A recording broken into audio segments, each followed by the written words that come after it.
సమయంలో నేరుగా దేవుని వాక్య పరిచర్యలోనికి వెళ్దాం. కోహడ నుండి మా నాన్నగారు, అలాగే కొంతమంది యూత్ కోహడ వైపు, చిగురుమాడి వైపు, కరీంనగర్ వైపు కోతకాల పండుగ అంటే తెలియదు, వారు నడిపించుకోరు కనుక కోతకాల పండుగ ఒకసారి చూడాలనే ఆశతో ఈసారి కోహడ నుండి కూడా యవనస్తులు ఈ ఆరాధనలో పాల్గొనడం చాలా సంతోషకరం. అమ్మగారు గ్రేస్ కురియన్ అమ్మగారికి ప్రత్యేకమైన వందనాలు తెలియపరుస్తూ ఉంటున్నాం. ఈ గ్రామము కొరకు కానీ, ఈ సంఘము కొరకు కానీ, ఈ ప్రజలందరి కొరకు మీరు ఆహారనిశలు కష్టపడి ప్రయాసపడి ప్రార్థించుచున్నటువంటి వారుగా, ఆర్థికంగాను ఇచ్చుచు సహాయం చేస్తూ ప్రోత్సాహపరచు ఈ పరిచర్యను ఇక్కడి వరకు తీసుకొని రావడానికి మీ వ్యయ ప్రయాసముల కొరకు మేము ఎంత అభినందించినా, ఏమి చెప్పినా అది తక్కువే. దేవునికి స్తోత్రం. హల్లెలూయా. ఈ గ్రామములో అనేక మంది రక్షణ భాగ్యం పొందారు అనంటే మీరు వేసినటువంటి మార్గము, మీరు చూపినటువంటి మార్గములో ఉన్నటువంటి కారణాన్ని బట్టి నేను దేవుని స్తుతిస్తూ ఉన్నాం. అలాగే దైవజనులు కురినయ్య గారిని బట్టి నేను దేవుని స్తుతిస్తూ ఉన్నాను. అనేక దేశాలలో కూడా, అనేక ప్రాంతాలలో దేవుని పరిచర్యలో వాడబడుతూ ఉన్నారు. కాజీపేట ప్రాంతంలో మనకు తెలుసు, సంఘము ఘనంగా ఎదుగుతూ వర్ధిల్లుతూ వస్తున్నటువంటి సంఘానికి మంచి నాయకులుగా ఉంటూ టీవీ పరిచర్యలో వాడబడుతూ అనేక సేవా కార్యక్రమాలు చేస్తూ అనేక సంఘాలను, అనేక సేవకులను ప్రోత్సాహపరుస్తూ బలపరుస్తున్నటువంటి దైవజనులను ఈ సంఘానికి ఆత్మీయ నాయకులుగా, ఆత్మీయ తండ్రిగా ఇచ్చినందుకు ఒకసారి అందరం గట్టిగా చెప్పలు కొడదామండి. హల్లెలూయా. సంతోషంగా ఆమేన్. మన సంఘం అయ్యగారి చేతిలోకి వెళ్ళింది కనుక ఈరోజు ఇలాగ ఉన్నది. బహుశా ఇంకొక పాస్టర్ గారి చేతిలో, పాస్టర్ గారే కనుక ఈ గ్రామాన్ని, ఈ సంఘాన్ని, ఈ పరిచర్యను టేకప్ చేస్తే ఇలా ఉండకపోవచ్చు. దేవునికి స్తోత్రం. హల్లెలూయా. కనుక మంచి దైవజనుని, ఆత్మజ్ఞానము కలిగినటువంటి దైవజనుని చేతిలోనికి ఈ గ్రామాన్ని ఇవ్వడం అనేటువంటిది సంతోషకరం.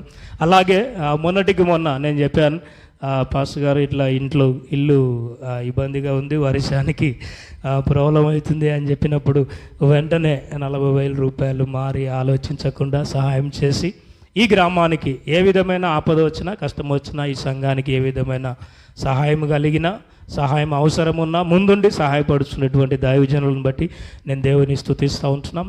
బహుశా 18-19 సంవత్సరాల నుండి దేవుని సేవకుడిగా ఈ ప్రాంతంలో కుటుంబముగా పాస్టమ్మ గారు నేను సేవ చేస్తున్నటువంటి క్రమములో మమ్మల్ని కూడా ప్రేమిస్తూ, గౌరవిస్తూ, అభినందిస్తూ, మా కష్టములో, నష్టములో, మా సంతోషములో మాతో పాటు ఉండి మా క్షేమాన్ని, మా యొక్క క్షేమస్థితిని తెలుసుకొని ఎప్పటికప్పుడు మా కొరకు ప్రార్థన చేస్తూ బలపరుస్తున్నటువంటి దైవజనులకు నా ప్రత్యేకమైన వందనాలు తెలియపరుస్తూ ఉంటున్నాం. మేము పొగిడినా, మేము సన్మానించినా, మేము గౌరవించినా దానికి మీరు అర్హులు.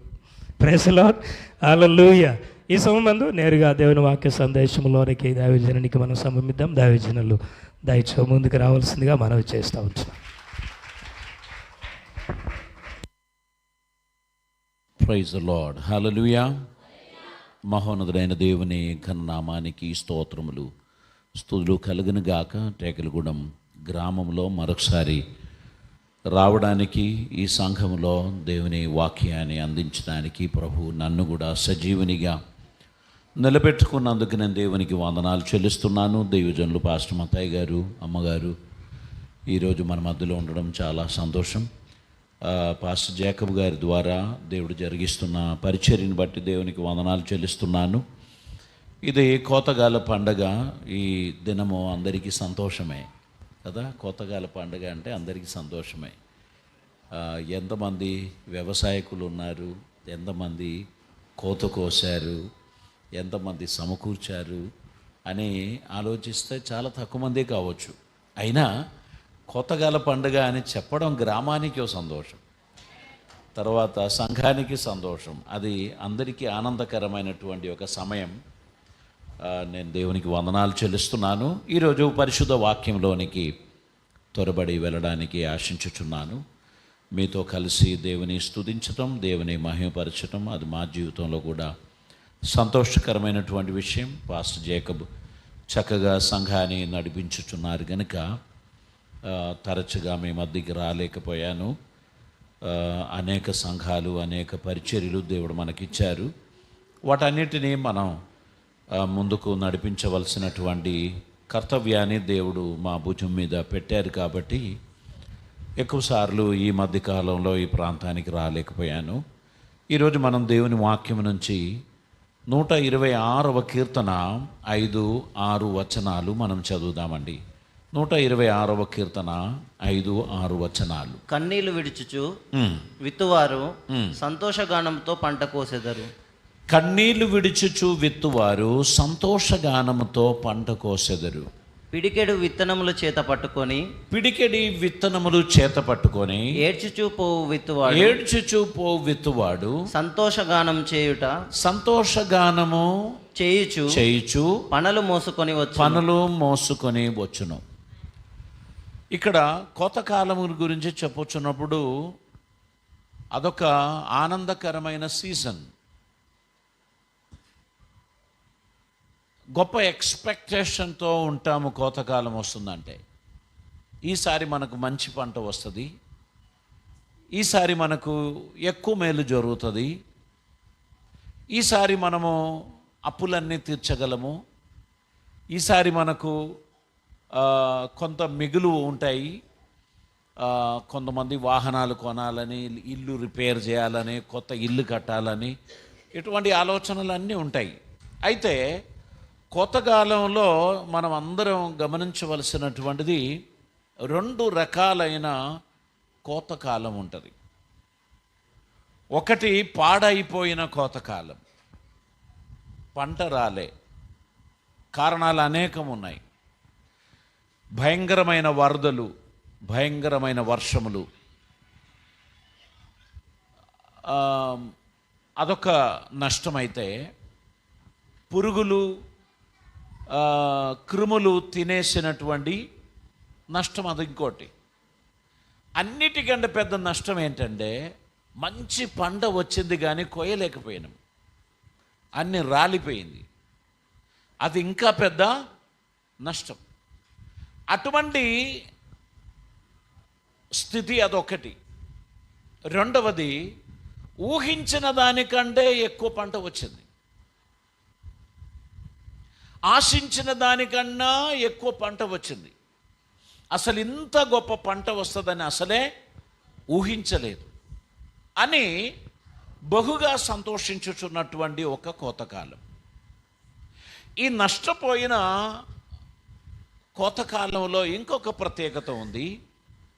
మంచి రకమైన విత్తనములు వేయలేకపోయాం. ఆ విత్తనమును కొనుగోలు చేసినప్పుడు ఆ ప్యాకెట్ చూసి కొన్నాం. అది చాలా కలర్ఫుల్గా, మంచి బ్యూటిఫుల్గా ప్యాక్ చేసిన కవర్, దాని మీద ఉన్న రాతలన్నీ కూడా చాలా గంభీరంగా ఉండే. సో ఆ విత్తనం కొనుగోలు చేసి వేయడమును బట్టి నష్టపోయినాం. నాసి రకమైన విత్తనం వేసినట్లయితే పంట కూడా అలాగనే వస్తాయి. విలువైన విత్తనము ఎక్కువ ధర పెట్టి కొని వాటిని విత్తిన వానికి విలువైన పంట వస్తుంది. మీ చేతిలోనిది ఏమిటి అనేది మీరు మొదట పరిశీలన చేయాలి. నేను కలిగి ఉన్న విత్తనము మంచిదైతే నాకు మంచి పంట వస్తుంది. అనేక బస్తలు కుమ్మరించలేదు కానీ వేసిన విత్తనాలన్నీ నాణ్యత కలిగిన విత్తనాలు, తద్వారా విశిష్టమైన పంట వచ్చింది. సో మనమందరము 2 రకాలైన ఆలోచనలు కలిగి ఉన్నప్పుడు, ఒకటి ఫిజికల్ హార్వెస్ట్, రెండవది స్పిరిచువల్ హార్వెస్ట్. ఫిజికల్ హార్వెస్ట్ అంటే మన కంటికి కనబడే అభివృద్ధి, ఐశ్వర్యం, క్షేమం, ఇవన్నీ మన కంటికి కనబడతాయి. బ్రహ్మాండమైన ఇల్లు కట్టారు, అదొక అభివృద్ధి. మంచి వాహనం కొన్నారు, అదొక అభివృద్ధి మనకందరికీ కనిపిస్తుంది. మంచి చీర కట్టుకున్నారు, మంచి ప్యాంటు షర్ట్ వేసుకున్నారు, అది అభివృద్ధిలో ఒక భాగమే. కానీ ఆత్మీయమైన అభివృద్ధి మనలో లేకపోతే ఫలితం ఉంటుంది. మంచి మార్కులతో పాస్ అయ్యే వారిని చూసి అసూయ పడితే లాభం లేదు. వారు చాలా కష్టపడినవారు, వారు చాలా శ్రద్ధ తీసుకున్నవారు, చదువుకి ఎంతో ఇంపార్టెన్స్ ఇచ్చినవారు. వారి ఎక్స్కర్షన్ వెళ్ళలేదు, పిక్నిక్ వెళ్ళలేదు, వారు బాగా చదువుకున్నారు. ఏ ఫంక్షన్స్ పోలేదు, చాలా కష్టపడ్డారు. వారికి రిసల్ట్స్ వచ్చింది, వారికి జాబ్ వచ్చింది, వారు ఉన్నత స్థాయిలోకి వెళ్తారు. నేను వాడు ఒకే మధ్యలోనే చదివాం అని చెప్తారు. ఒకడు ఉన్నతమైన స్థాయికి వెళ్ళిపోయాడు, నేను ఇలాగనే ఉండిపోయాను. కారణం ఏంటి నాయన? చదివినది చదివించినప్పుడు, బుద్ధి చెప్పినప్పుడు మీకు అర్థం కాలేదు, అర్థమైంది కానీ పట్టించుకోలేదు. చదవాలి అనే పట్టు అప్పుడు నాకు రాలేదు. ఎవరు నాకు ఆ విషయాన్ని ఒత్తిడి చేసి చెప్పలేదు. మా ఇంట్లో నాకు ఫ్రీడమ్ ఉండే దేనికి ఆడుకోవడానికి. క్లాస్కి పోవడం లేదన్నా పర్వాలేదు, పొలంలో పో అని చెప్పేవాళ్ళు. లేదు లేదు, నువ్వు పొలానికి పోవడానికి వీలు లేదు, నువ్వు చదవాల్సిందే అని చెప్పి నాకు 2 దెబ్బలు ఇచ్చి ఉంటే నేను ఖచ్చితంగా స్కూల్కి వెళ్ళేది. నన్ను ఎవరు దెబ్బలు ఇవ్వలేదు, నన్ను ఎవరు గద్దించలేదు కనుక నేను ఎన్నోసార్లు క్లాసులు తప్పించుకున్నాను. నాకు మంచి మార్కులు రాలేదు, నేను ఫెయిల్ అయిపోయాను. ఇప్పుడు నేను ఈ చెప్పిన మాటలు ఒప్పుకున్న వారు చాలా మంది ఉంటారు మన సమాజంలో. చదవాల్సిన సమయంలో ఉచితంగా దొరికిన ఆపర్చునిటీ సద్వినియోగం చేసి ఉంటే వారు ఆ చదువు పూర్తి అయ్యేది 25 సంవత్సరాల లోపు చదువు పూర్తి అయ్యేది. ఆ తర్వాత సుందరమైన ఉద్యోగంలో ప్రవేశించి వారు చక్కగా జీవిస్తారు. కానీ ఆ 25 సంవత్సరాల లోపు దాని విలువ తెలియక సమయాన్ని వ్యర్థం చేసుకున్నోడు రొమ్ము కొట్టుకుంటాడు. అయ్యో, ఈ బురదలో కష్టపడడానికి, ఈ అడవిలో తిరగడానికి వీలు లేకుండా నేను అప్పుడు చదివితే బాగుండేదని అనుకుంటాను, కానీ సమయం దానికి. వ్యవసాయం కూడా అటువంటిదేనండి. 5 ఎకరాల పొలం ఉన్నాయి కానీ అందులో ఒక గింజ కూడా వేయలేదు. అదే ముళ్ళు తుప్పులు పెరిగి అలానే ఉండిపోయింది. అందరూ కష్టపడినప్పుడు నేను బాగా జలసా చేశాను. నేనేమి మట్టితో పోరాడలేదు. అందరికీ కోతకాలం ఆనందకరమైతే నాకు దుఃఖకరమే. ఎందుకంటే నేను నా మట్టితో పోరాడి ఉంటే నాకు కూడా ఏదో కొంత వచ్చేది అనుకుంటాను. అటువంటి జీవితంలో మనం ఉన్నాం. ఎందుకు ఈ మాట చెప్తున్నానంటే, మన సమయమును పోనీయద్దు. సమయం విలువైనది. విద్యార్థికి తన చదువు సమయం విలువైనది. తప్పించుకోవడానికి ఎన్నో సాకులు చెప్పొచ్చు. ఈరోజు కడుపు నొప్పి వచ్చింది అంటే లేదని ఎవరు చెప్తారు? నాకు తలనొప్పి వస్తుంది అంటే నీకు తలనొప్పి లేదురా అని చెప్పేది ఎవరు చెప్పలేదు. సో నేను ఏది చెప్పినా నా పేరెంట్స్ దాన్ని నమ్మారు కనుక నేను ఇలా అయిపోయాను. నేనే స్వయంగా నిర్ణయం తీసుకొని కష్టపడి ఉంటే నేను ఉన్నతమైన స్థాయికి వెళ్ళేవాడిని అని మనం ఆలోచన చేయవచ్చు, ఒప్పుకోవచ్చు కూడా. ఇప్పుడు దాని గురించి ఆలోచించడం దొరకం. నేను ఇప్పుడు పంటల గురించి, మొక్కజొన్నల గురించి, వరి పంట గురించి ఇలా చెప్పుకోవడానికి మీకు అందరికీ తెలిసిన విషయమే. అయితే నేను ఆత్మీయ విషయం చెప్పడానికి వచ్చాను. మనకు అందరికి దేవుడిచ్చిన ఆయుష్ 70 సంవత్సరాలు, ఎక్కువ ఉంటే 80 సంవత్సరాలు అని బైబిల్ చెప్తున్నారు. ఇప్పుడు అందరూ కాస్త జాగ్రత్తగా జీవిస్తున్నారు. ఇదివరకు ఉన్న దానికంటే ప్రతి ఒక్కరికి కొంచెం జాగ్రత్త వచ్చింది కాబట్టి ఇంకొక 10 సంవత్సరాలు ఎక్కువ జీవిస్తారేమో. 90 సంవత్సరాలు అని అనుకుందాం, లేక 100 సంవత్సరాలు అనుకుందాం. ఈ 100 సంవత్సరాలకు తగిన ఒక ప్రణాళిక మనకు ఉండాలి. ఈ లోకం నాది కాదు, ఇందులో ఉన్నది ఏది నాది కాదు. నేను ఇక్కడికి వచ్చాను, నేను ఇక్కడి నుంచి వెళ్ళిపోతాను. ఈ సత్యం అందరూ అంగీకరించాలి. ఈ భూమి మీద మనం జీవించుతున్న జీవితం సత్రంలో ఉన్నట్టే. సత్రం అంటే లాడ్జ్. లాడ్జ్లో మనం పోయి చిరకాలం అక్కడ ఉంటామా? ఉండలేదు. దానికి పైసలు కట్టాలి. అందుకే ఎక్కడైనా ఊరు వెళ్ళినప్పుడు 2 రోజులో 3 రోజులో ఆ పని ముగించేంత వరకు లాడ్జ్లో ఉంటాము. పైసలు కట్టి బయటికి వస్తాం. అంటే మనకు తెలుసు ఇది నాది కాదు, ఇందులో ఉన్న ఏ వస్తువులు కూడా నేను పాడు చేయకూడదు. పాడు చేస్తే వాళ్ళు బిల్లు క్లియర్ చేస్తున్న సమయంలో ఒకరు పోయి చూస్తారు రూమ్ ఎలా ఉంది, ఏమైనా నాశనం చేశారా అని చూసి అట్లాంటిది మనకు కనపడితే అది కూడా బిల్లులో పాడు చేస్తారు. మనం జాగ్రత్తగా జీవిస్తాం. వాళ్ళ వస్తువులు ఏది కూడా మనం పాడు చేయం. ఇక్కడ కూర్చున్న వారందరూ కూడా దేవుని సొత్తు. ఎవరిని కూడా గాయపరచడానికి మనకు వీలు, మనకు అధికారం ఉంది. సంఘంలో ఉన్న సభ్యులైనా, ఊరిలో ఉన్న మనుషులైనా అందరి యజమానుడు దేవుడే. వారిని కించపరచడానికి, బాధపెట్టడానికి, గాయపరచడానికి మనకేం హక్కు లేదు.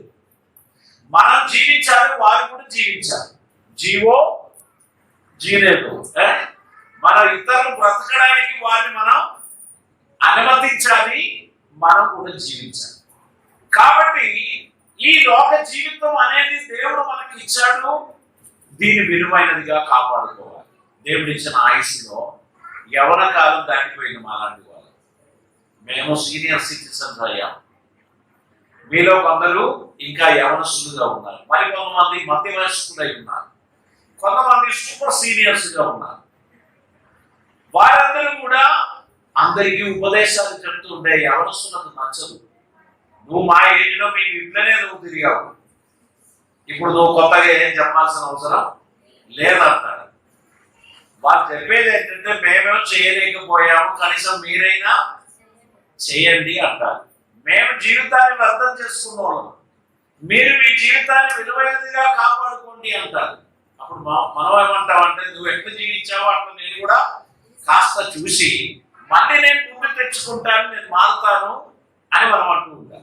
మొత్తానికి ఈ జీవితం రెండు రకాలుగా ఉంది. ఒకటి పాపపంకితమైన జీవితం, మరొకటి నీతి మార్గమును అనుసరించే జీవితం. పరిశుద్ధ వాక్యం నుంచి ఒక రెండు వచనాలు నాకు చదివి సహాయం చేయండి. యెషయా గ్రంథం 17వ అధ్యాయం 10-11 వచనాలు చదవండి. యెషయా గ్రంథం 17వ అధ్యాయం 10-11 వచనాలు. నీవు నీ రక్షణకర్తయైన దేవుని మర్చిపోతివి, మీరు మీ రక్షణకర్త అయిన దేవుని మర్చిపోతివి, నీ ఆశ్రయదుర్గమైన మీ శైలమును జ్ఞాపకం చేసుకోలేదు. అందుచేత నీవు రమ్యమైన వనములను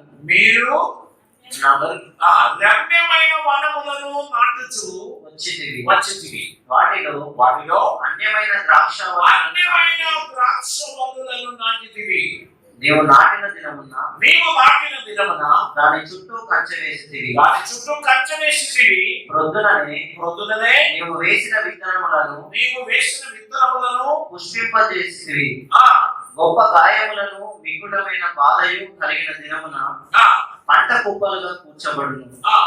ఓహో, బహు జనములు సముద్ర ఆర్భాటం వలె ఆర్భాటించును, జనములు ప్రవాహ జనముల ఘోష వలె ఘోషించును, జనముల విస్తార జనముల ఘోష వలె ఘోషించుచు ఆయన వారిని బెదిరించును, వారు దూరముగా పారిపోవుదురు.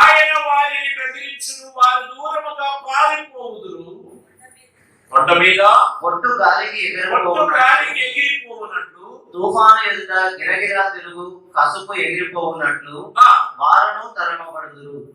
చూడండి, పాపంలో జీవించిన వారు, సృష్టికర్తను మరిచిన వారు, రక్షణకర్తను మర్చిపోయిన వారు, ఆశ్రయ దుర్గమైన శైలమును జ్ఞాపకం చేసుకుంటూ పోయిన వారు, సొంత ఇష్ట ప్రకారం జీవించిన వారికి చివరిగా దొరికినదేంటి?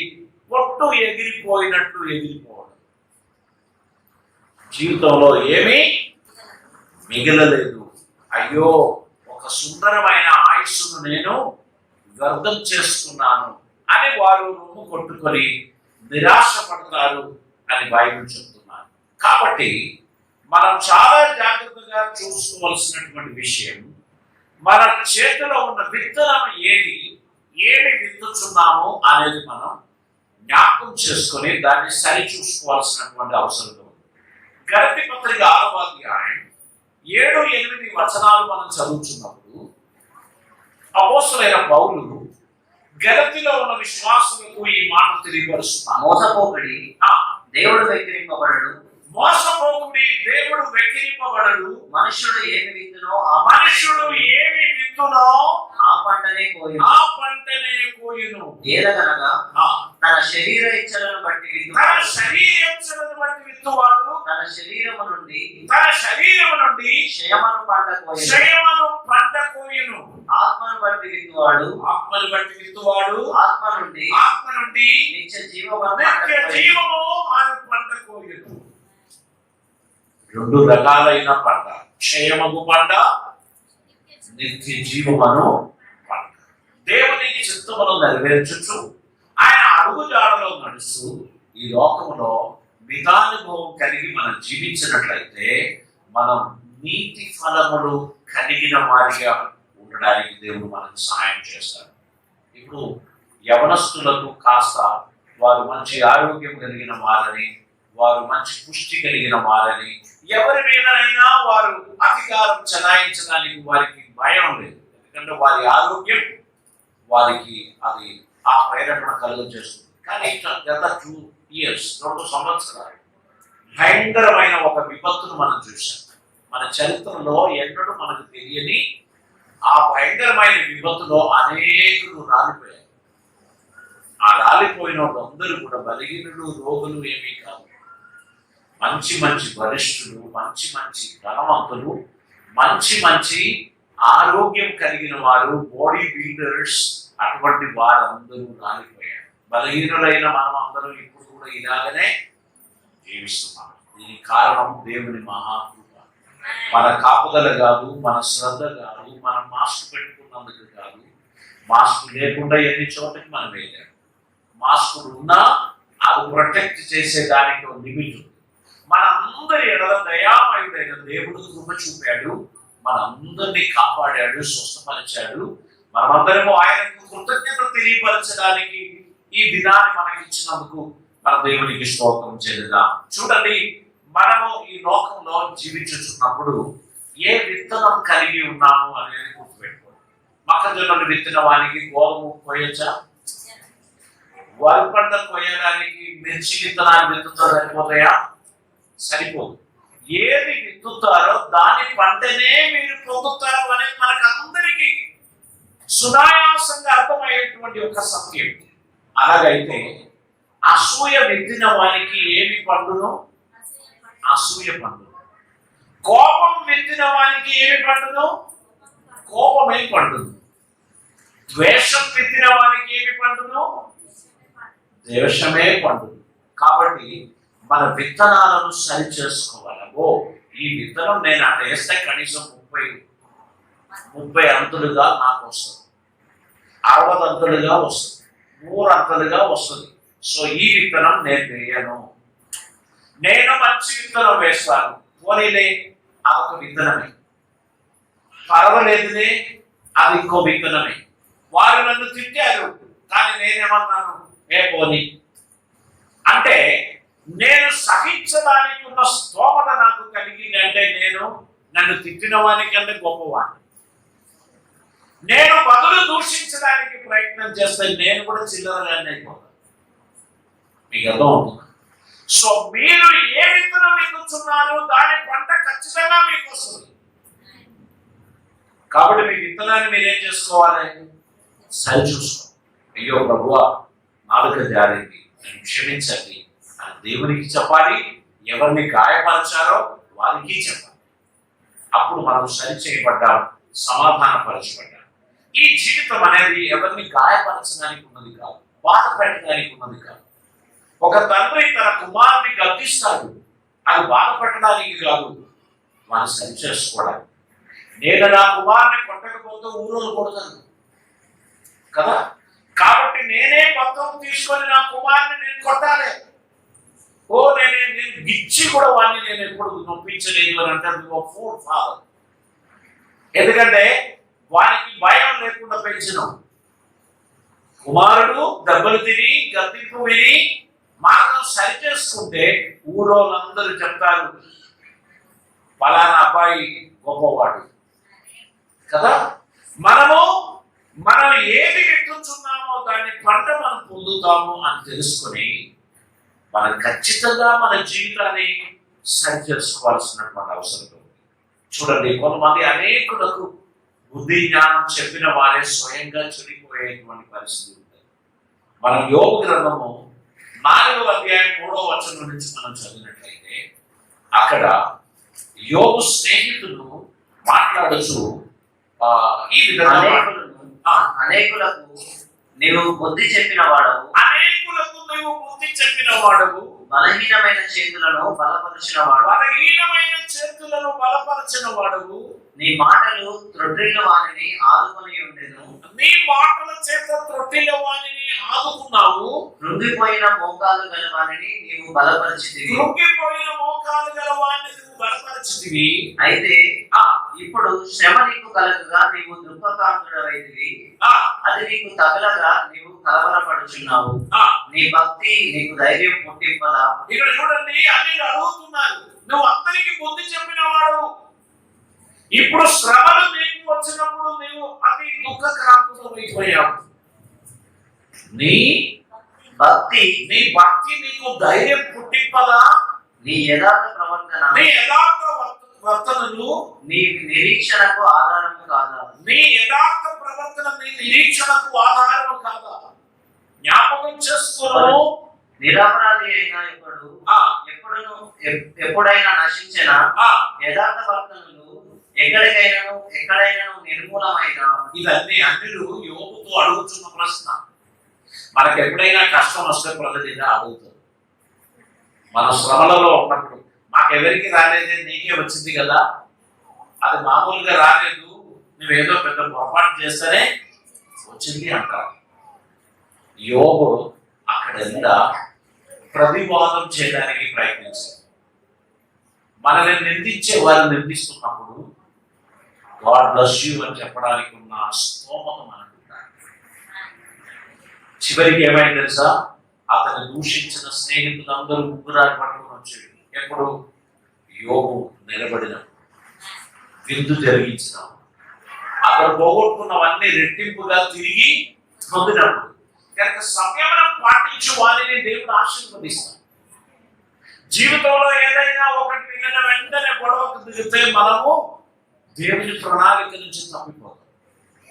దేవుడు మన గురించి ఆశించుచున్న తన ఉద్దేశం మన జీవితంలో నెరవేరడానికి సహనం మనకు అవసరం, ఓపిక మనకు అవసరం, ఎదురు చూపు మనకు అవసరం. నాకంటూ ఒక సమయం వస్తుంది అని ఆశించడం అవసరం.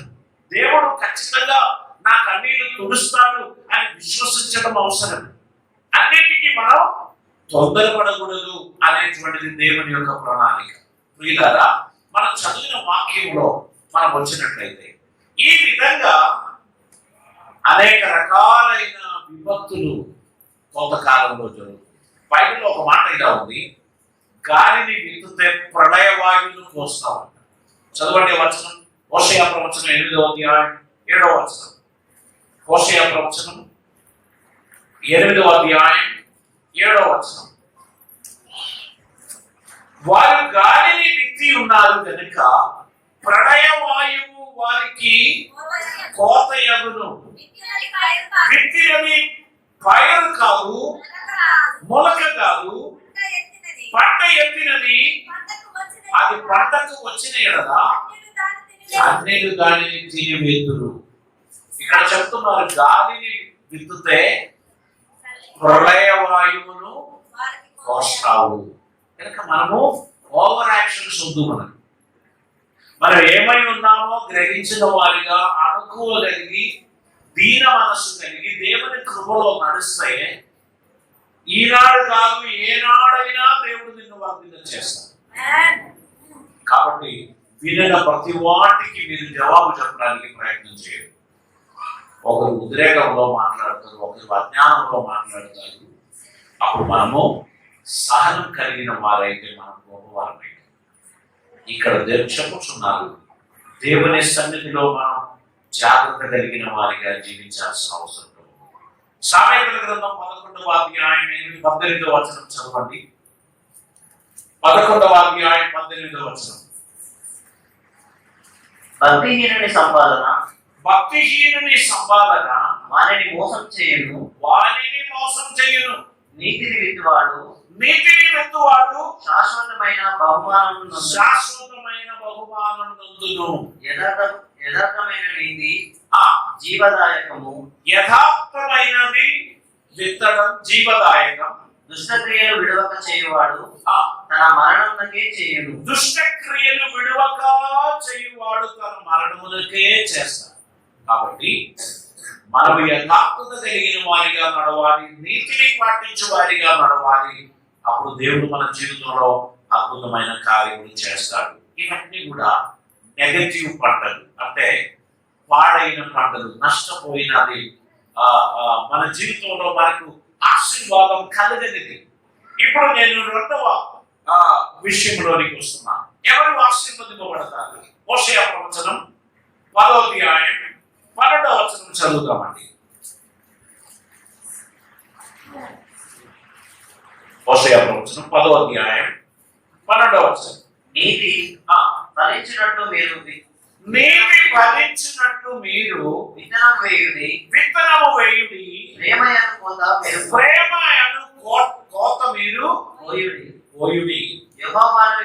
యెహోవాను వెతుకుటకు ఇదే సమయము గనుక ఆయన ప్రత్యక్షమై మీ మీద నీతి వర్షం కురిపించినట్లు ఇది వరకు ఎన్నడూ దున్నని బీడు భూమి దున్నుడి. దేవునికి స్తోత్రం.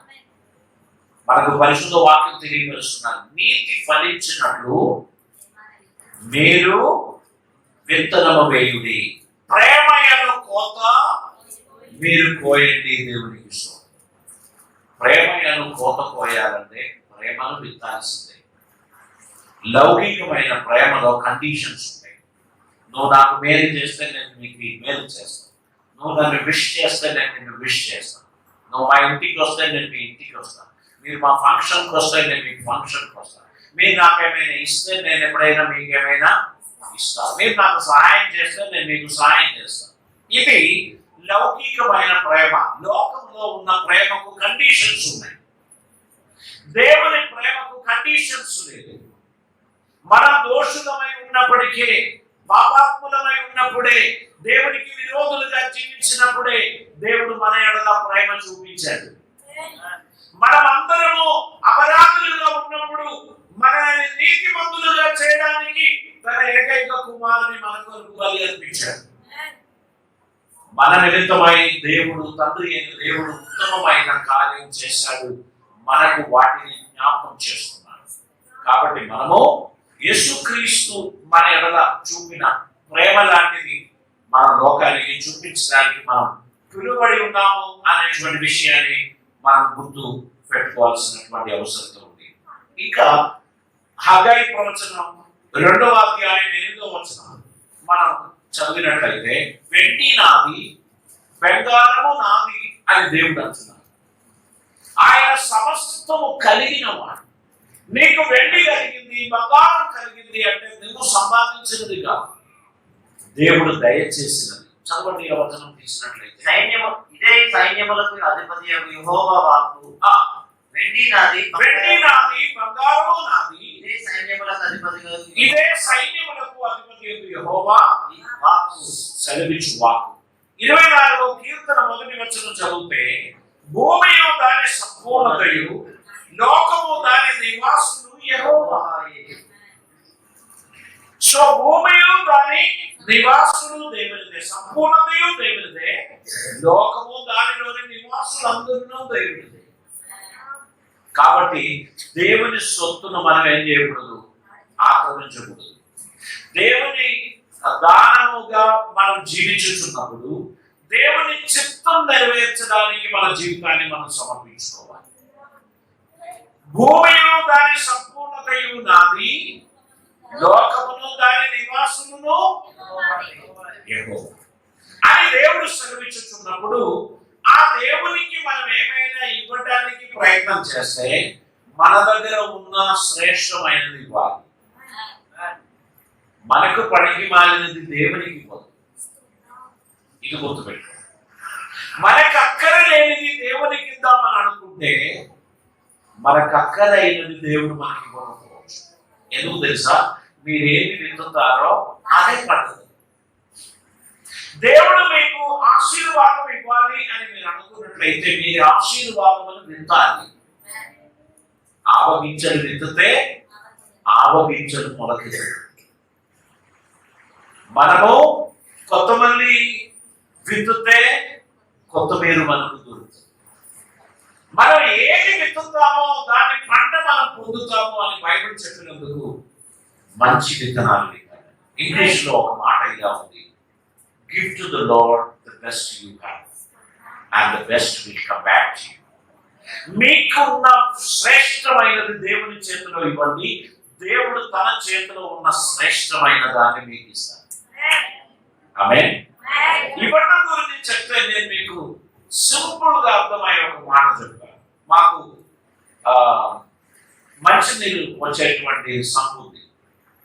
ఆ సంపులో ఒక మోటార్ పెట్టాను. సంపుకు కనెక్ట్ చేయలేదు, ట్యాంక్ లో దాన్ని ఫుట్ వాల్వ్ వేశాను. ఆ ఫుట్ వాల్వ్ లీక్ ఉంది. ఎప్పుడు పోయి మోటార్ వేసినా నీళ్లు రాదు. ట్యాంక్ నిండింది కానీ మా మోటార్కి వెళ్ళి నీళ్లు రాదు. ఇక అప్పుడు అర్థమైంది ఏంటంటే దానిలో ఎయిర్ ఎక్కింది. అప్పుడు చేసేది ఫుట్ వాల్వ్ చేంజ్ చేయాలి. చేంజ్ చేయకుండా చేసే పని ఏంటంటే ఆ ఎయిర్ వాల్వ్ ఇప్పేసి ఒక్క మందు నీళ్ళు అందులో పోస్తే, ఎయిర్ వాల్వ్ టైట్ చేసి ఆన్ చేస్తే మళ్ళీ నీళ్ళు వచ్చేస్తాయి. అది మీ బోర్వెల్ కూడా అదే జరుగుతుంది. మీ మోటార్ ఏదైనా సరే ఎయిర్ ఎక్కిందంటే ఒక మందు నీళ్ళు లేక 2 మందు నీళ్ళు అందులో పోస్తే ఆ బావిలో ఉన్న నీళ్ళంతా మీ ట్యాంక్ నిండేంత వరకు ఆ మోటార్ తిరుగుతున్నాయి. సో మీరు దేవునికి ఏం చేస్తున్నారు? దేవా నీవు నా యజమానుడు అని నేను ఒప్పుకుంటున్నాను. మరి ఎవరికి కిరాయి కడతాం? ఇంటి ఓనర్. ఎందుకు? ఆయన సుందరమైన ఇల్లు కట్టి మనకి ఇచ్చాడు. వాన తడవకుండా, ఎండ తగలకుండా మనం అందులో ఉంటున్నందుకు మనం ఆయనకి ఏం చెల్లిస్తాం? కిరాయి కట్టిస్తాం. కిరాయి కట్టిస్తే ఒకరోజు మనం ఖాళీ చేసుకొని పోవాలి. ఎందుకంటే ఇల్లు మనది కాదు, అది ఎవరిదా? ఇల్లు ఓనర్దే. ఇప్పుడు సర్వభూలోకమునకు యజమానుడైన దేవుని వనరులు మీరు అనుభవిస్తున్నారు. అందులో మీ ఊపిరి ఉంది, అందులో మీ ఇల్లు ఉన్నది, అందులో మీ వాహనం ఉంది, అందులో మీ పిల్లలు ఉన్నారు, అందులో మీ భార్య ఉన్నారు, భర్త ఉన్నారు.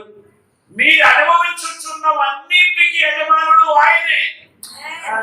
అలాగైతే కిరాయి కట్టాలా? కిరాయి కట్టినంత మాత్రాన ఇవన్నీ నాదా? కాదు.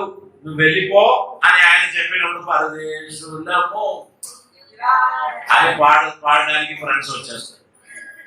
యజమానుడైన దేవుడు తన సొత్తులో, తన ఆస్తిలో మనల్ని బ్రతకనిచ్చారు.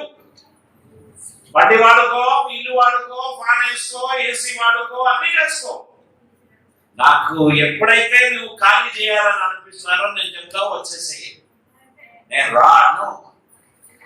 కొందరు అంటారు కదా, నేను 15 సంవత్సరాలుగా ఇందులో ఉంటున్నా, నేను ఖాళీ చేయను. ఇక్కడ ఉన్న యజమానితో గొడవ చేయొచ్చు కానీ ఆ యజమానితో గొడవ చేయడం కుదరదు. అయిపోయింది వచ్చేసేయి అని చెప్పినప్పుడు అన్ని వదిలేయాలి. మూట కట్టుకొని పోవడానికి కూడా కుదరదు, వదిలేసి పోవాలి. అయితే కిరాయి కట్టాలా? ఇప్పుడు ఆయన ఏమన్నాడు? నా 100 రూపాయలు నీకు ఇస్తున్నాను, నువ్వు 10 రూపాయలు నాకు తిరిగి చెల్లించి నేను నీ యజమానుడని బరాబర్గా కిరాయి కట్టుకో. కిరాయి కడితే నాకు నీకు సంబంధం ఉంది. నువ్వు 90 ఎంజాయ్ చేసుకో, 10 రూపాయలు నాకు ఇచ్చేసి. ఆ 10 రూపాయలని ఎట్లా ఎగ్గొడదామని మనం చూస్తున్నాం. ఆ 10 రూపాయలు దేవునికి ఇచ్చిన వాడు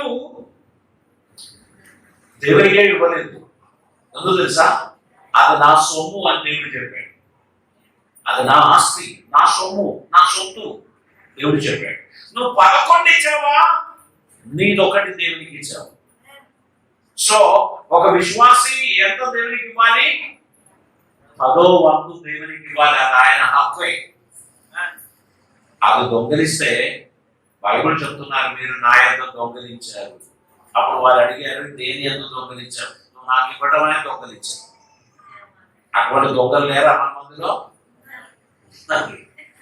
ఈ కోతగాల పండుగకు ఒక సారీ చెప్పి నువ్వు డిసిప్లిన్ గా తయారైపోవాలి దేవుడికి ఇష్టం. ఎందుకు తెలుసా? నువ్వు ఇంతకాలం దేవుడిని దొంగలించుకుంటూ వచ్చావు. ఇప్పుడు కరెక్ట్ గా దేవునికి యథార్థత చూపించవలసిన సమయం. నిన్ను దేవుడు 10 లక్షలు ఇమ్మని అడగలే, 10,000 ఇమ్మని అడగలే. నీ ఆస్తి అంతటిలో ప్రథమ భాగం దేవునిది, నీ రాబడి అంతటిలో 10వ భాగం దేవునిది అన్నాడు. ఉందా బైబిల్లో? ఉన్నది. కాబట్టి దేవునికి ఇచ్చి చూడాలి. ఎవరైనా ఇక్కడ బ్లెస్ అయ్యారు అని అంటే ఖచ్చితంగా వారు దేవునికి ఇచ్చినారు. దేవునికి ఇవ్వకుండా బ్లెస్ అయిన బ్లెస్ అవుతారు. కానీ ఆ బ్లెస్సింగ్ ఎట్లా పోతుందో తెలుసా? గాలికి పొట్ట ఎగిరిపోయినట్టు పోతుంది. అది మీకు దొరకదు, అది మీకు ఉండదు. కాబట్టి దేవుని అందు మీరు ఏమై ఉండాలి? యథార్థత కలిగిన వాడ. ఈ 10వ భాగం గురించిన మాటలు క్రైస్తవ సమాజానికి ఇష్టమేది. ఇప్పుడు 10వ భాగం గురించి మాట్లాడొద్దాం. ఎందుకు తెలుసా? వాళ్ళకేమి ఇవ్వడం ఇష్టం లేదు. ఇంకో కొంతమంది కుయుక్తి పనులు ఏం చేస్తారు తెలుసా? మీరు మందిరంలో ఇవ్వకు, మాకు ఇచ్చేసి. అందుకే వాళ్ళు కూడా కొత్త రకాలైన బోధనలు బోధిస్తారు. కానీ మోసపోయేది ఎవరు తెలుసా? ఇవ్వకుండా ఉండేటువంటి వారు. ఏ హోటల్లో భోజనం చేస్తారో ఆ హోటల్లో బిల్లు కడతారు. అది పద్ధతేనా? ఇక్కడ భోజనం చేస్తాం ప్రతిరోజు, అక్కడ కూడా బిల్లు కడతామంటే అది న్యాయము కాదు. దేవుని మందిరంలో ఆహారం వండినట్టు మీ 10వ భాగము దేవుని మందిరానికి తీసుకురమ్మన్నారు. అది మనం అందరం చేయవలసిన మినిమం రెస్పాన్సిబిలిటీ, మినిమం ఫెయిత్ఫుల్నెస్. ఆ యథార్థత మనం చూపించినప్పుడు దేవుడు మన ఎడల విస్తారమైన ఆశీర్వాదములను దేవుడు కుమ్మరిస్తాడు. పట్టజాలనంత విస్తారమైన దీవెనలను దేవుడు మనకు అనుగ్రహిస్తాడు. కాబట్టి ఈ విషయం నేను ఇక్కడ వదిలేస్తున్నాను. మీరు యథార్థత కలిగి నడవడానికి మీ జీవితాన్ని మీరు సమర్పించుకోవాలి. మిమ్మల్ని ఎవ్వరు ఒత్తిడి చేయాల్సిన అవసరం లేదు. పౌలు గారు చెప్తున్నారు, మీ హృదయంలో మీరు తోచినట్టే చేయండి, మీ హృదయంలో మీకు అనిపించిన దాన్ని బట్టి చేయండి. కానీ దేవుడు పెట్టిన నిబంధనలో మినిమం 10%.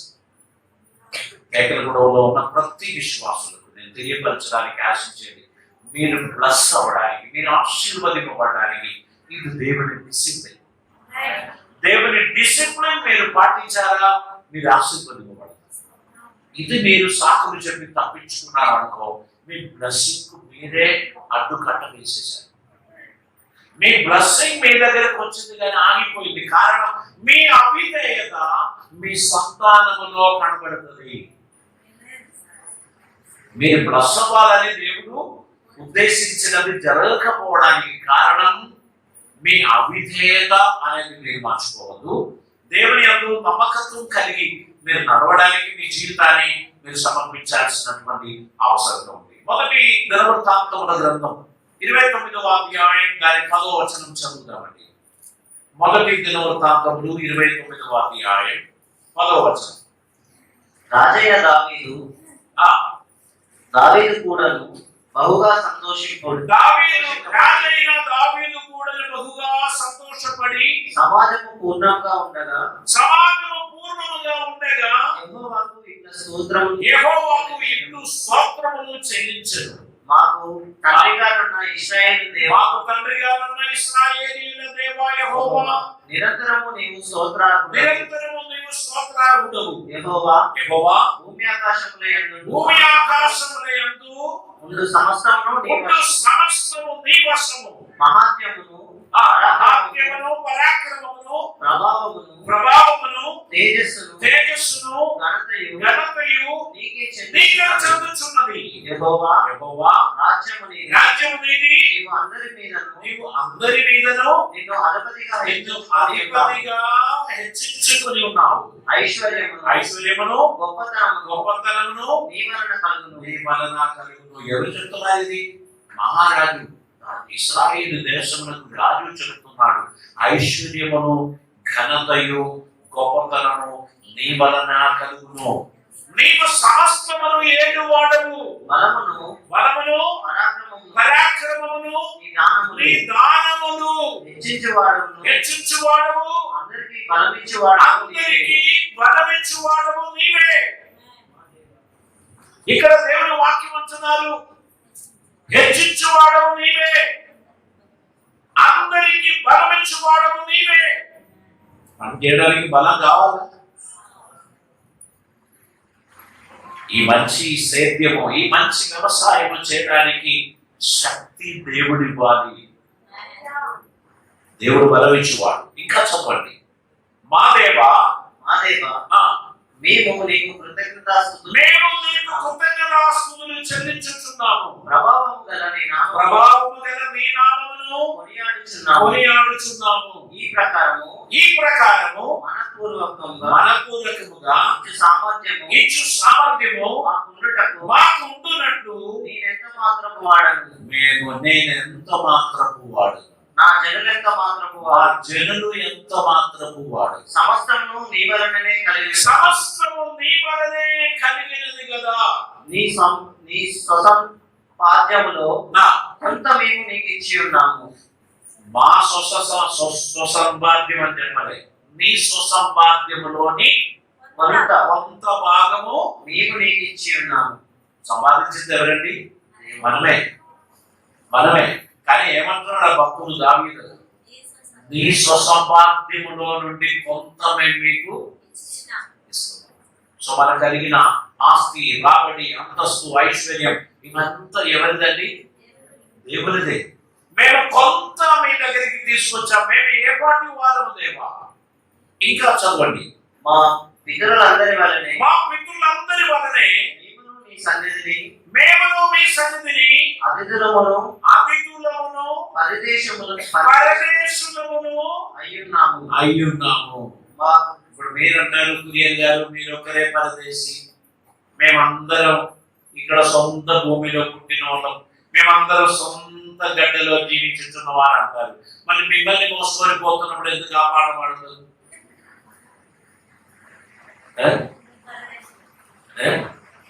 అందరం పరదేశులం అని ఎవరు చెప్పారు?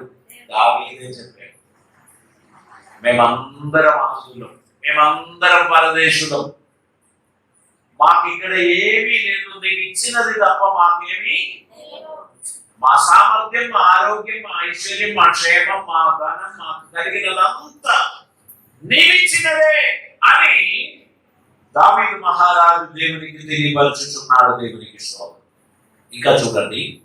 మా భూనివాస కాలము నీడ ఎంత అస్థిరము. స్థిరముగా ఉన్నవాడు ఒకడును లేడు. మా దేవా యెహోవా నీ పరిశుద్ధ నామం యొక్క ఘనత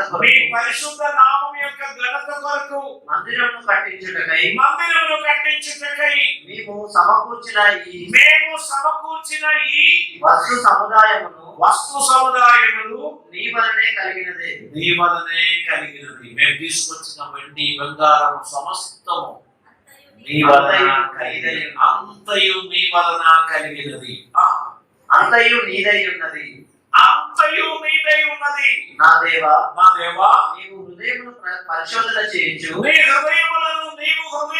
పరిశోధన చేస్తూ యథార్థవంతులయందు ఇష్టపడుచున్నామని మేము ఎరుగుదుము. నేనైతే యథార్థ హృదయం గలవాడనై ఇవన్నీ మనపూర్వకముగా ఇచ్చుచున్నాను. ఇప్పుడు ఇక్కడ ఉండు నీ జనులను నీకు మనపూర్వకంగా ఇచ్చుట చూచి సంతోషిస్తున్నాను. ఇక్కడ చూడండి, దావీదు అంటున్నాడు, మేము మనపూర్వకంగా తీసుకొచ్చాం, ఎవరు మమ్మల్ని బలవంతం చేయలేదు.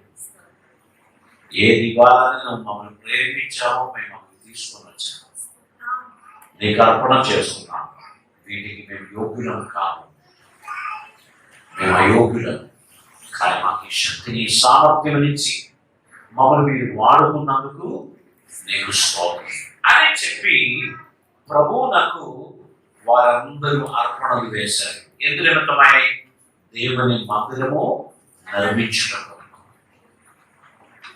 ఇక్కడ కూడి ఉన్న మనమందరము ఇంటి ముందు కొత్తకాల పండుగను జరుపుతున్నాం. ఏది మనకు విలువైనదో అది దేవునికి ఇవ్వాలి, ఏది మనకు శ్రేష్టమైనదో అది ప్రభువుకి ఇవ్వాలి. ముందుగా మీ అర్పణలు కాదు, మిమ్మల్ని దేవునికి ఇవ్వాలి. దేవుడు మీలో నివసించాలి. మీ స్తుతులపై ఆయన ఆసీనుడయ్యాడు అని అంటే ఆదివారం నాడు మందిరానికి వచ్చి పాటలు పాడుతున్నప్పుడు ఆయన మనపై ఆసీనుడు అని అర్థం లేదు.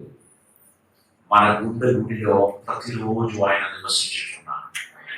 మన హృదయంలో ప్రతిరోజు ఆయన నివసించుతున్నాడు. ఆయన చిత్తం నెరవేర్చడానికి మనం అందరం పిలువబడిన వారు. ఆయన ఇష్టానుసారంగా నడవడానికి మనం పిలువబడిన వారు. కొన్నిసార్లు మనం చెప్తుంటే ఇది నా లైఫ్, నా ఇష్టం అనమా. ఎక్కువ శాతం ఆ మమ్మీతోనే అంటారు. డాడీతో మరీ అంత గట్టిగా చెప్పరు, కానీ మమ్మీతో చెప్తారు నా లైఫ్, నా ఇష్టం, నువ్వు నన్ను ఎక్కువగా ఏమనకు, ఇది నా ఇష్టం అట్లా అన్నటువంటి పిల్లలు ఉన్నారు ఇక్కడ చేతులతో మంది. కానీ గుర్తుపెట్టుకోండి, ఇది నా ఇష్టం కాదు, ఇది నా జీవితం కాదు, దేవుడిచ్చిన జీవితం. ఇట్లా అనాల్సిన వాళ్ళం, కానీ దేవుడు మన అందరినీ నిలబెట్టాడు, కాపాడాడు. మనం తీసుకున్న ఊపిరి బయటికి వదలడానికి, బయటికి పోయిన ఊపిరి లోపలకు గుంచడానికి మనకు సామర్థ్యం, శక్తినిచ్చిన దేవుడి దగ్గర ఏమాత్రం ఓవర్ యాక్షన్ అవుతుంది దేవునికి ఇష్టం. మనమందరం నిలిచి ఉన్నది కేవలం ఆయన కృపను బట్టి, ఆయన మనకిచ్చిన ఈ ఆరోగ్యమును బట్టి, ఆయుష్ను బట్టి, ధనమును బట్టి దేవునికి మమనాలు తెలియపరచాలి. వాటిని చక్కగా వినియోగించాలి. యథార్థ హృదయం కలిగి మనం జీవించాలి. దైవ చిత్తానుసారంగా మనం నడవాలి. ఆయనకి ఇష్టలుగా వాడబడడానికి మన జీవితాన్ని సమర్పించాలి. ఆయన మన జీవితంలో అద్భుత కార్యాలు చేస్తారు. ఇప్పుడు దేవునికి ఇచ్చేటువంటి దగ్గరికి వస్తాం. కోతకాల పండుగ కదా, 3 రకాలుగా దేవునికి ఇస్తారు. ఒకటి పిండితో ఇస్తారు, ఆరెంజ్, సంద్రాలు. అవి రసం ఇవ్వాలంటే ఏం చేయాలి? గట్టిగా పిండాలి. ఎంత గట్టిగా పిండుతుందో అంత రసం వస్తుంది. ఒకసారి ఒక సర్కస్ జరుగుతుంది. ఆ సర్కస్ జరుగుతున్న దగ్గర సర్కస్ లో ఒక పెద్ద బలిష్ఠుడైన ఆధార బాబు అయిన మనిషి, ఆయన ఒక ఆరెంజ్ తీసుకొచ్చాడు, కొంచెం కోసాడు, ఒక చేతిలో ఇలా పట్టాడు, ఇలా పిండాడు. ఒక గ్లాసులో ఆ రసం అంతా పడింది. ఆ తర్వాత ఆయన సర్కస్ లో కూర్చున్న వాళ్ళకి సవాల్ వేశాడు, ఈ ఆరెంజ్ నుంచి ఒక్క చేయితోని పిండి ఇంకొక చుక్క రసం తీయగలిగిన వారు ఎవరైనా ఉంటే ముందుకు రండి. ఎందుకు తీయం? అక్కడ అంతా బాడీ బిల్డర్స్ చాలా మంది ఉన్నారు. వాళ్ళు వచ్చారు, ఒక్కొక్కరు చేతిలో తీసుకున్నారు, ఇలా పిండారు, ఒక్క చుక్క రసం రాలేదు. అబ్బా, ఆయన మాత్రం చాలా అద్భుతంగా పిండాడండి. ఒక్క చుక్క రసం రావడం లేదంటే మన బ్రతుకెందుకు అని ఒకరినొకరు అనుకుంటు వాళ్ళందరి పక్కన నిలబెడితే లాస్ట్ లో ఒక పక్క పీసుడు వచ్చింది. ఒక ఛాన్స్ నాకు ఇస్తారంటే వీళ్ళందరూ ఎగతాలు చేసి, మేమందరం వస్తుందే రాలేదుగా, నీకేమొస్తుంది అని అన్నారు. అయినా ట్రై చేసుకో అని చెప్పి ఇచ్చారు. ఆయన తన చేతిలో ఈ సందరా తీసుకున్నాడు, దాన్ని ఇలా ఒత్తాడు, ఒక్క చుక్క రసం వచ్చింది. ఎక్కువేం రాలే, ఒకటే చుక్క. వాళ్ళకందరికీ ఆశ్చర్యం, ఇంత మసిల్ పవర్ ఉన్నా, ఇంత బలం ఉన్నా మేము మొత్తంతో రాలేదు, నీకెందుకు వచ్చిందంటే నేను అవతల ఢిల్లీలో ఉన్న చర్చిలో ట్రెషరర్, నేను నాకు ఇవ్వనోడి దగ్గర నుంచి తీసుకోవడం నాకు తెలుసు, ఎక్కడ ఒత్తితే రసం నాకు తెలుసు, అందుకే నేను రసం తీశానని చెప్పాడు అన్నమాట. జస్ట్ ఫలితం కోసమే చెప్పాను, మీకు అందరూ సీరియస్ గా ఉన్నారని. అదొక రకం పిండితే వస్తుంది. కొంతమందిని పిండాలి, లేకపోతే వాళ్ళు కదలదు. రెండో గుంపు ఏంటంటే స్పాంజ్, ఏది దొరికినా ఇటు ఉంచుతుందో అడ్డుకోదు. దానిని కూడా ఏం చేయాలి? ప్రెస్ చేయాలి, పిండాలి. మూడో రకం ఏంటంటే హనీబీ, తేనెటీగలో దానికి ఒక పట్టు ఉంటుంది, తేనె పట్టు. ఆ తేనె పట్టులో ఆ ఈగలు తీసుకొచ్చిన ఆ పువ్వుల నుండి తీసుకొచ్చిన తేనె అంతా కూడా దీనిలో పోస్తుంది. ఆ తేనెటీగ తీసుకొచ్చిన ఆ తేను అది నిండిందంటే ఏం చేస్తుంది? బయటికి కాదు. మీరు చెట్టు మీద పెద్ద తేనెటీగ పట్టు మీకు కనిపిస్తుంది. ఎప్పుడు దాన్ని కోయడానికి మీరు ప్రయత్నం చేస్తారు తెలుసా? అది కారణం మొదలైనప్పుడు. అది మొత్తం నిండేదాకా ఒక్క చుక్క కూడా కారదు. అది పూర్తిగా నిండినప్పుడు అది కారణం మొదలయ్యేది, కింద పడుతూనే ఉంటుంది. అప్పుడు ఎక్కి ఆ తేనె పట్టు తీసుకుంటాడు. మనకు దేవుడు కష్టంలో ఉన్నప్పుడు, మనం మొరపెట్టినప్పుడు మనకు సహాయం చేశాడు. మన పట్టును దేవుడు నింపుతున్నాడు. అప్పుడు మనం ఏం చేయాలి? ఓవర్ఫ్లో కావాలి దేవుడి విషయం. ఎంత పోసినా నిండని పట్టు అయిపోతుంది. అది ఏనాడు నిండదు. అడుగు లేని బావి లాంటిది. అది ఇలా పడుతూనే ఉంటుంది, అటు పోతూనే ఉంటుంది. అలా ఉండకుండా మనం ఓవర్ఫ్లో అవ్వాలంటే దాని అర్థం నా ద్వారా వీరి ద్వారా ఇంకొకరు, అలాగా మన సమాజం అంతా ఆశీర్వదింపబడాలి. మనం ఏమంటాం? నువ్వు ఇస్తే ఏం పోతుంది, నువ్వు ఇవ్వచ్చు కదా అని అడుగుతారు. అది పద్ధతి కాదు. ప్రతి వాడు కూడా తన వంతు ప్రయత్నం చేసుకోవాలి. దేవుని మందిరానికి వచ్చిన ప్రతి విశ్వాసి కూడా ఒట్టి చేతులతో రాకూడదు. దేవుని మందిరానికి వచ్చినప్పుడు కృతజ్ఞత కలిగిన నిండు హృదయము, సంతోషము కలిగిన మనస్సు, ఆనందముతో కూడిన చేతులు పట్టుకొని రావాలి. దేవుని మందిరంలో చేతనైనంత అర్పణలు అర్పించాలి. ప్రతి ఒక్కరు కూడా దేవునికి ఇవ్వడానికి పిలువబడేవారు. మనకున్న ప్రాబ్లం అంటే మేము వచ్చినా మాకు ఇవ్వాలి, మీరు వచ్చినా మాకు తీసుకురా. మీ దగ్గరికి మేము వస్తే మాకు ఇవ్వాలి, మీరు మా దగ్గరికి ఎప్పుడు వస్తారో అప్పుడు కూడా మాకే తీసుకొని రావాలి. అందుకే మనం బ్లెస్ అవ్వడం. మనం బ్లెస్ అవ్వడానికి చేతులు ఇలా కాదు, ఇలా పట్టుకోవడం కూడా నేర్చుకోవాలి. విత్తనం విత్తిన వారికి పంట వస్తుంది. విత్తనం సంచిలో ఉంటే పంట ఎక్కడ వస్తుంది? విత్తనం సంచిలో కాదు ఉండాల్సింది, బురదలో పడేయాలి. అది పంటగా మారుతుంది. దేవుని యందు విశ్వాసం ఉంచి ప్రతి విషయంలో విశ్వాసాన్ని క్రియారూపంగా కనబడుతూ ముందుకు పోవాలి. అప్పుడు దేవుడు మనల్ని ఆశీర్వదిస్తాడు. మన జీవితం ఆశీర్వదింపబడుతుంది. మనం దేవుని సన్నిధిలో దీవెనలు సమృద్ధిగా పొందగలం. ఈ కోవిడ్ కాలంలో అందరికీ సమస్య వచ్చి ఊపిరితిత్తులు, శ్వాస ఆడలేదు కదా. దేవుడు మనకు చక్కని ప్రాణం ఇచ్చి మనల్ని కాపాడాడు. ఒకరోజు ఆక్సిజన్ వాడిన వాళ్ళు 900 రూపాయలు నుండి 1500 వరకు పే చేశారు. అలాగైతే ఇప్పుడు ఈ 60 సంవత్సరాల జీవితంలో ఎన్ని సిలిండర్లు వాడి ఉండాల్సింది మనం? ఎన్ని లక్షల రూపాయలు కేవలం ఊపిరి కోసమే ఖర్చు పెట్టాల్సి ఉంది. దేవుడు మనందరినీ ఉచితంగా బ్రతికించినందుకు ఇంకా ఏమి ప్రశ్నించకుండా దేవునికి సరెండర్ అయిపోవాల్సిందే. దేవా, నువ్వు నాకు ఇచ్చిన ఉచితమైన ఈ ఊపిరి కోసం నేను నీకు రుణపడి ఉన్నాను. నాకు ఇచ్చిన ఈ బ్రతుకు కోసం నేను నీకు రుణపడి ఉన్నాను. నీ దగ్గర నేనేమి ఓవర్ యాక్షన్ చెయ్యనయ్యా. పొరపాటు జరిగిపోయింది, క్షమించండి. నీ అడుగుజాడలో నడవడానికి నేను ఇష్టపడుతున్నాను. నీ చిత్తం నెరవేర్చడానికి నేను ఇష్టపడుతున్నాను. దేవుని చిత్తం మనం జీవితంలో నెరవేర్చుకుంటూ మనం ముందుకు వెళ్తాం. ఒక వచనం కూడా చదివి నేను ముగిస్తానండి. మత్తయి సువార్త 9వ అధ్యాయం 35 నుంచి 38 వరకు వచనాన్ని మనం చదువుతాం.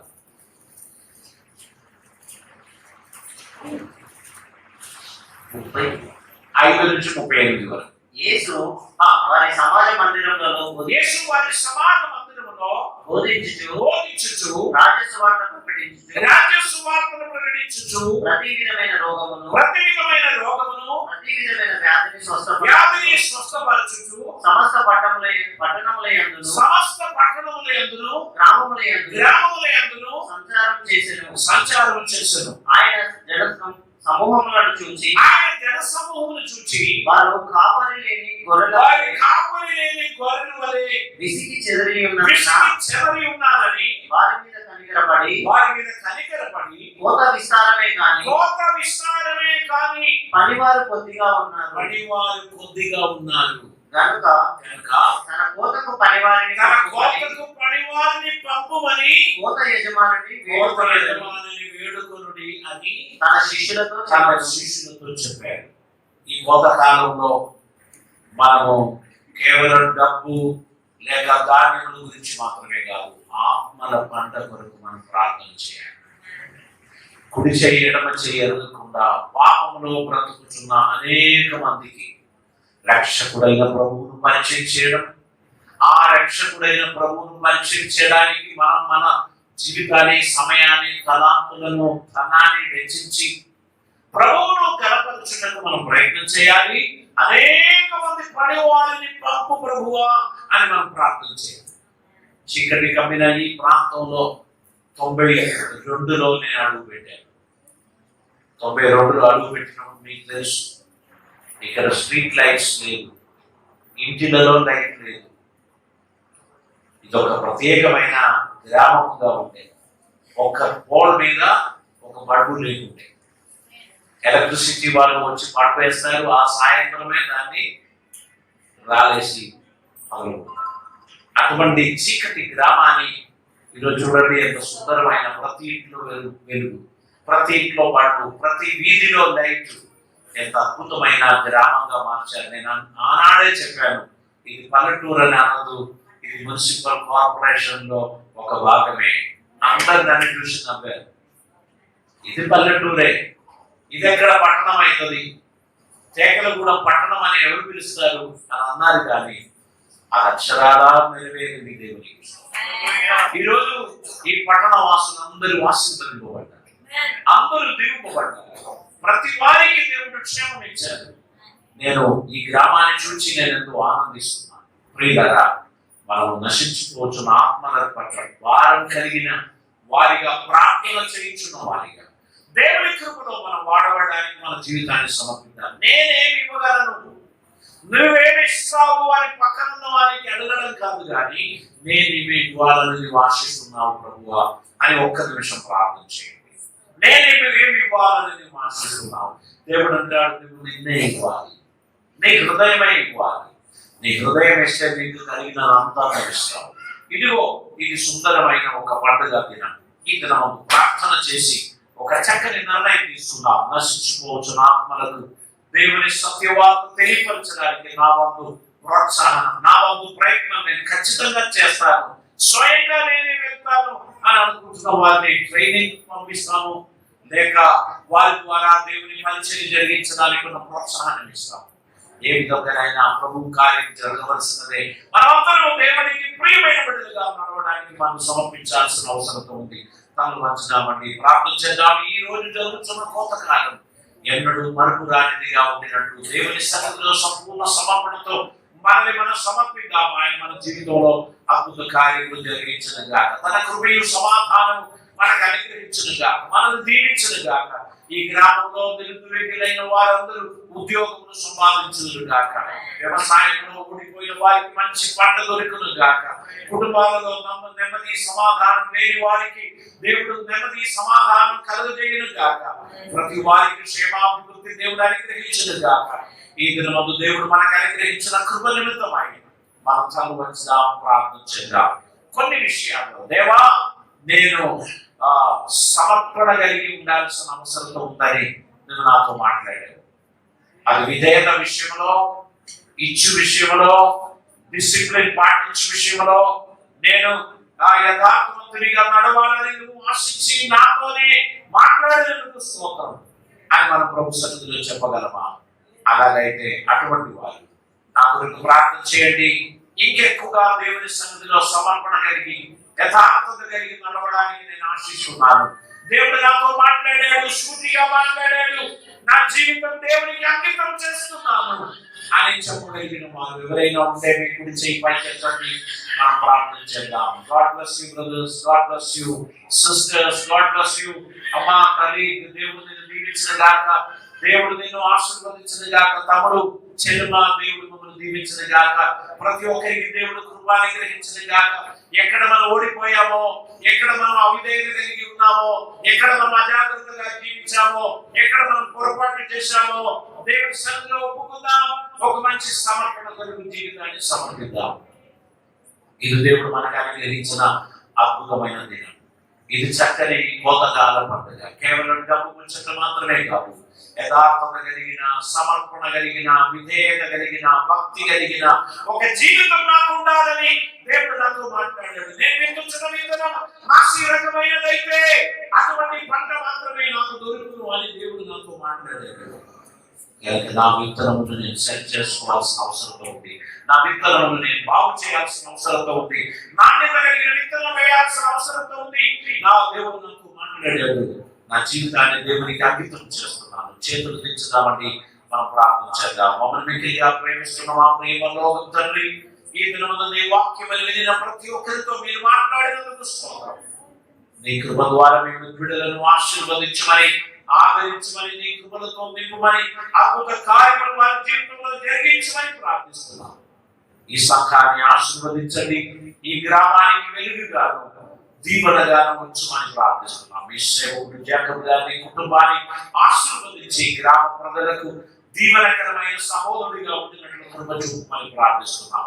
ఈ సంఘాన్ని విస్తరింపచేయండి, ఆత్మలను వర్ధిల్ల చేయండి, ప్రతి కుటుంబానికి క్షేమాభివృద్ధి కలిగించేయమని, దీని ఇరుగుబరుగు వారందరినీ వర్ధిల్ల చేయమని, ఆశీర్వదించమని, అద్భుతమైన కార్యములతో మీ బిడ్డలందరినీ దీవించమని, యథార్థత కలిగిన, పట్టుదల కలిగిన, నమ్మకస్తులైన వారు ఇక్కడి నుంచి లేవడానికి కృప చూపమని ప్రార్థిస్తున్నాం.